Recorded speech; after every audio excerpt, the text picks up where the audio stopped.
প্রথমে এই ভিডিওটা দেখুন, তারপরে কিছু বলছি। সরি সরি, আমি জানি না তোমার বন্ধু এখানে আছে। সরি। সরি বন্ধু, ও জানে না তোমার এখানে আসার কথা।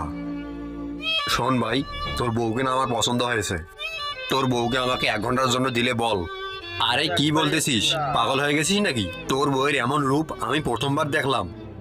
যখন বাইরে দেখেছি তখন তো শাড়ি পরা ছিল, আর এত রোমান্টিক তোর বউ আজকে নিজ চোখে দেখলাম। দেখ ভাই, সো প্লিজ 1 ঘন্টার জন্য তোর বউকে আমাকে দিবি। তুই আমাকে খুশি করে দে, এর বদলে তুই আমাকে যেটাই করতে বলবি আমি সেটাই করব।